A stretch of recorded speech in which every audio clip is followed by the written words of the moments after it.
ব্যান্ডিগেজ পড়লে আমার ঘরে কিছু থাকতে নাই, আমার ঘর সাইডে বলতে নামে গেছে, রাইতে কাঁদতে কাঁদতে দৌড়েছি চলে ঘরে। আমার 4টে কলা খাত, 600 গাছ রোপণ। আমার সব গাছগুলোই কলা আসছে, কলা বাইরে আনতেছে, সবই ভাঙিয়ে গেছে, অত্যন্ত ক্ষতি হয়ে গেছে। মাছের গেট ছিল 3টা, সম্পূর্ণ মাছ বাইরে হয়ে গেছে। আমি অনেক ক্ষতিগ্রস্ত আছি, ঘর দরজার ক্ষতি হয়েছে, উঠোর মাই পড়ে গেছে, খুব অনাহার অবস্থায় আছে। 3বার বাড়ি বাঁধছে কিন্তু টেকে নাই, নর্মালভাবে বাঁধিয়ে গেছে। খেলা কইছে টেকবে, যা পাডা পাইলিং শক্তভাবে পাডা পাইলিং দেওয়ার দরকার। পাডা পাইলিং না দিলে এই ভেরিবার টেকবে না কিছুতে। আমরা থাকতে সমস্যা, মাইকি পড়লে কোথায় যাবো এখন? সব বাসাই লই গেছে বাড়িঘর।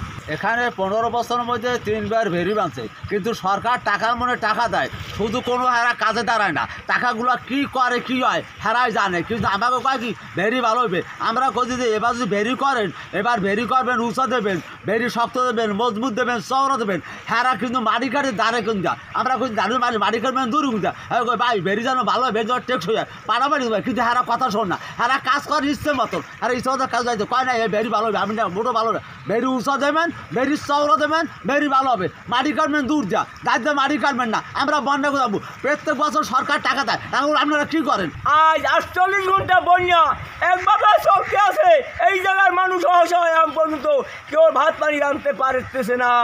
ভেরি ব্যাপ আমাদের জন্য আরও টেকসইভাবে দরকার। আমরা সরকারের কাছে এটাই আবেদন করব যে সরকার আমাদের জন্য অনেক টাকা পয়সা খরচা করে, কিন্তু এই টাকা পয়সাগুলো কারা খায়? আমাদের ভেরিটাও তো সুন্দর মজবুত হয় না। আমরা প্রধানমন্ত্রীর কাছে আবেদন করব যে আমাদের এই ভেরিটা খুব সুন্দর করে যেন দেয়, আমরা যেন বাচ্চা কাচ্চা নিয়ে এখানের যত ফ্যামিলি আছে আমরা যেন বসবাস সুন্দরভাবে করতে পারি।